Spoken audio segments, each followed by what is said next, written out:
तसंच मग आम्हाला रोगच झालेला आहे, शरीराचा झालेला नाही, मनाचा झालेला नाही, मानसिकतेचा झालेला नाही.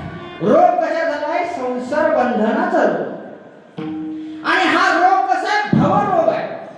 आणि या भवरोगावरती दिव्य रसायन आहे, आणि हे रसायन देण्याचं काम करायचं म्हणायचं असेल तर त्यासाठी तेवढाच चांगला वैद्य लागतो, चांगला डॉक्टर लागतो, आणि तो सद्गुरू आहे. हे कोण सांगते? महादेव प्रभू सांगते. भवरोगी अशी ब्रह्मरसायन रामबाण उपाय आहे. इतर कुठले उपाय करत बसायची गरज नाही. एवढा सोपा उपाय आहे. पण जावं कोणाला शरण लागतं? योग्य गुरुकडे जाणं गरजेचं, योग्य सद्गुरूकडे जाणे आहे, योग्य डॉक्टरकडे जाणं आहे. आणि तो डॉक्टर आपले राष्ट्रसंत गुरुदेव शिवलिंग शिवाचार्य महाराज आहे. ते सद्गुरू सुजान आहे, आणि त्यांना शरण मला जायचं. ह्या अशा गुरुचं वर्णन या ठिकाणी महादेव प्रभू आपल्याला करत आहे. बरं, अशा गुरुकडे गेलेला म्हणजे असा सुजान वैद्य आम्हाला सापडायचा म्हणजे मला जेवढं सोपं नाही, अवघड झालेलं आहे. या गुरुच्या सानिध्य आम्हाला भेटणं अवघड आहे. आणि अशा गुरुच्या सानिध्यात गेल्यानं नेमकं काय होणार आहे याचा सुद्धा परिणाम विचारणारे लोक असतात महाराज. महादेव प्रभू जरी कीर्तनाच्या माध्यमातून समाजाला प्रबोधन करत असतील, सांगत असतील की बाबा भवरोगाची बाधा झालेली आहे, आणि भवरोगाच्या बाधेवरचा औषध सद्गुरू सुजान वैद्य आहे, मग त्या वैद्याकडे गेल्याच्या नंतर नेमकं टॅबलेट कोणते देणार? हो, तुम्हाला जर रोग झाला, दवाखान्यात गेला तर काय करणार आहे? सर्वात पहिले डॉक्टर औषधे लिहून देईल, इंजेक्शन देईल, गोळी देईल, काहीतरी, आणि त्यानंच तुमचा रोग दूर होईल. मग तुमचा हा रोग दूर करायचा आहे, भवरोग दूर करायचा आहे, याला गोळ्या घेऊन जाणार आहे का? किती नारळ फोडल्यानं जाणार आहे का? नाही. किती अभिषेक केल्यानं जाणार आहे का? नाही. हा रोग जायचा असं आम्हाला कोणाकडे जावं लागल? सद्गुरूला शरण जावं लागल. आणि त्या सद्गुरूला शरण गेल्याच्या नंतर आम्हाला ते सद्गुरू मंत्र देतात, आणि तो मंत्र आमच्या कानामध्ये आम्हाला रोखतात. हेच महादेव प्रभू या ठिकाणी दुसऱ्या चरणाच्या माध्यमातून आम्हाला या ठिकाणी सांगत आहे. तत्वमसी पद या ठिकाणी वेदाचं वाक्य आहे महाराज, वेदांताचा आचार आहे, या ठिकाणी विचार झालेला आहे.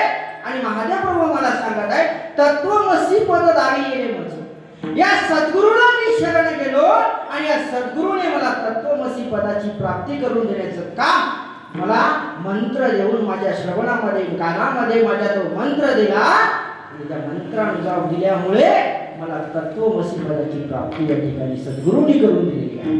तत्वमसी म्हणजे नेमकं काय? त्या मशी म्हणतील कोणी, या मशी त्या मशी, त्या मशी या मशी माझ्या भानगडीत न पडता तत्वमसी ही महत्वाचा शब्द आहे. आणि या पदाला जर तुम्हाला जायचं असेल, तत्वमसी म्हणजे नेमकं काय? की सर्वत्र त्या ब्रह्माचा अंशभूत चराचरामध्ये पाहणं म्हणजे तत्वमसी. आणि ही दृष्टी जर आम्हाला पाहिजे असेल तर आम्हाला सद्गुरू सुजान वैद्याकडे जावं लागतं, आणि ते सद्गुरू आम्हाला एक कान मंत्र देतात, श्रवणी ते बीज रूपी. आमच्या कानामध्ये त्या ओंकार मंत्राचं बीज या ठिकाणी सद्गुरू आम्हाला रोखवतात, आणि त्या मंत्राने आम्हाला या तत्वमसी पदाची प्राप्ती होते.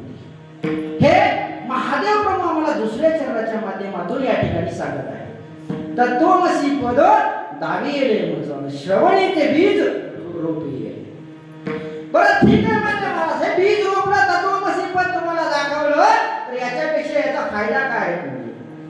याला होणार काय म्हणले? एवढं काय मोठी गोष्ट आहे का? आपल्याला तर माहिती आहे, सर्वच सांगतात म्हणजे ईश्वर चराचरातच व्याप्त आहे. पण हे तत्वमसी पदाची प्राप्ती जर तुम्हाला झाली, या तत्वमसी पदापर्यंत जर तुम्ही पोहोचला, हा वेदांताचा अर्थ जर तुम्हाला कळाला, तर काय होते म्हणतात महाराज, याचं सुख केवढं आहे, या सुखाला सीमा आपण समान तुकी केले तुक.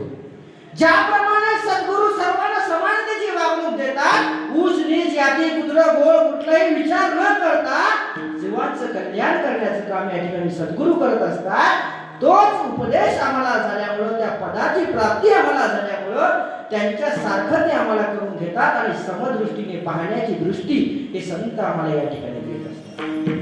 ह्या मग ही जर दृष्टी आमच्याकडे आली तर मनामध्ये कुठला द्वेष राहणार नाही, कुठला आकस राहणार नाही, कुठला महत्व राहणार नाही, कुठला जिज्ञासा शिल्लक राहणार नाही. आणि या पदाची प्राप्ती झाल्याच्या नंतर जर आमच्या एवढ्या भ्रांती निघून जात असतील तर जे काही सुख मिळतं महाराज ते सुख वाचन सांगण्याचं सुख नसतं. आम्ही वाचन सांगण्याचे सुख संसारिक आहे, क्षणिक आहे, जास्त वेळाचे नाही. एखादी टीव्ही आणली, एखाद्या घरात टीव्ही नसला, मोठा टीव्ही जरी आणून लेडीने उभा केला, 4 दिवस त्या टीव्हीचा कौतुक सोहळा असतो महाराज. 4 दिवस आम्ही सुखाने गावाला सांगत फिरतो आमच्याकडे टीव्ही आणला, आमच्याकडे टीव्ही. पण हा सुख या टीव्हीचा आणण्याचं सुख किती दिवसाचं आहे महाराज? जास्तीत जास्त 8 दिवस, 5 दिवस, 4 दिवस, जास्तीत जास्त 1 महिना. त्याच्यावरती तुम्हाला त्या टीव्ही मधून सुख भेटणार आहे का? नाही. का? कारण टीव्ही वरती पुन्हा तेच आपले संसारिक रणगाराने सासू सुनाच्या सिरियल येणार, तिच्या बाय मावड्या बसणार, ती लढणार, ही हसणार, ही हसली की ती रडणार, पाहून फक्त विजयच करणार. याला प्राप्ती काय होणार आहे? जीवाच्या कल्याण होणार आहे का? नाही. तुमचं मनोरंजन होईल, साहजिक मनोरंजन करायचं जरी असेल तरी भगवंताच्या नाम संकीर्तनात सुद्धा मनोरंजन होऊ शकतं. ही दृष्टी देण्याचं काम या ठिकाणी सुजाण वैद्य सद्गुरू आम्हाला करत असतात. आणि या माध्यमातून मनोरंजनातून कीर्तन करण्याचं भाग्य, आम्हाला नामस्मरण करण्याचं भाग्य संतांच्या मार्गाने आलेलं आहे. म्हणून हे वाचेने ते सुख बोलवे ना, आपण समान तुकी केले तुको. हे केलं म्हणतात, एवढं सुख आम्हाला दिलं म्हणतात, तत्वमसी पद आम्हाला दाखवलं म्हणतात. याचं सुख आम्ही वाचेने वर्णन करू शकत नाही असं महादेव बाबा मला सांगतात. तर श्रोते पुन्हा प्रश्न करतात, महाराज हे सर्व झालं म्हणजे आम्ही तुमचं सर्व गोष्टी मान्य करू, पण एवढं सगळं केल्याच्या नंतर देव दाखवला म्हणजे कुठं दाखवला? हिमालयात दाखवला का? केदारात दाखवला का? दक्षिणामध्ये रामेश्वर मध्ये दाखवला का? उत्तर मध्ये गेला का? पूर्व पश्चिम 4-10 मिनिटला कुठं दाखवला?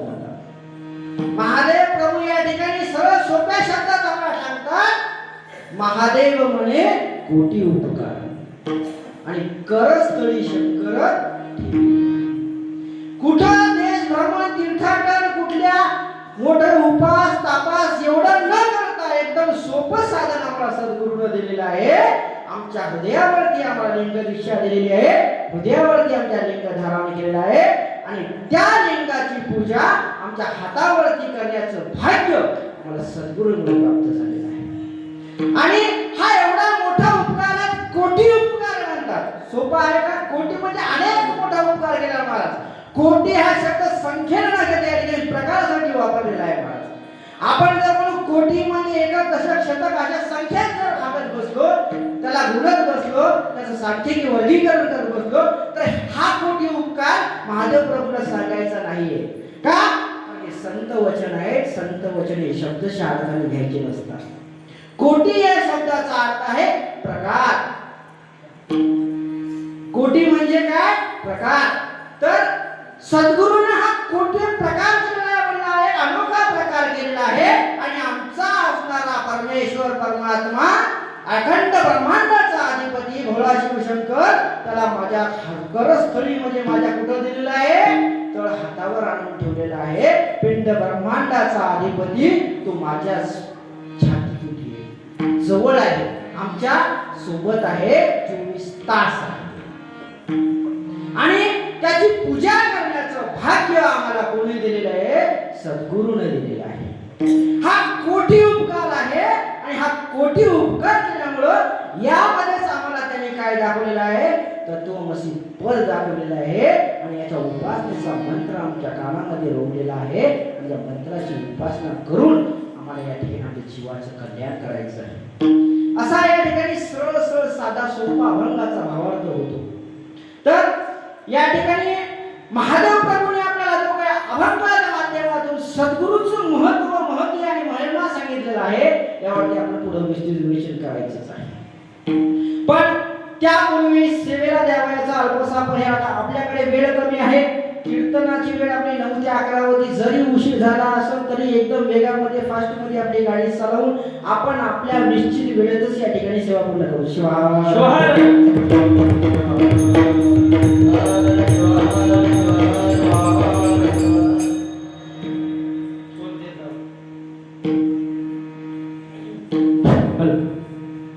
या ठिकाणी मौजे कोलारी गडी हात इंदूर जिल्हा आदिलाबाद या ठिकाणी सर्वप्रथम मला सेवा दिल्याबद्दल या ठिकाणी सप्ताह कमिटी या ठिकाणी सर्वप्रथम आभार व्यक्त करतो आणि त्यांच्या चरणावरती नतमस्तक होतो. तसेच आता कीर्तन करायचं म्हणलं तर एकल्याचा खेळ नाही. सहाय्य होऊ एकमेका एकमेकांना सहाय्य करावं लागतं महाराज, त्याशिवाय या घटना घडणं शक्य नाही. त्यामुळं या ठिकाणी उपस्थित असलेले आता उत्कृष्ट गायनाचार्य कपिल महाराज करंजीकर तसेच त्यांना साथ गेलेले दुसरे महाराज सर्वांचे परिचय काही सांगणे एवढं शक्य नाही. त्यामुळे उपस्थित सर्व टाळकरी विलेकरी मृदंगवादक चोपदार सेवेकरी आणि उपस्थित सर्वांच्या चरणावरती या ठिकाणी नतमस्तक होतो आणि सेवेला नमस्कार.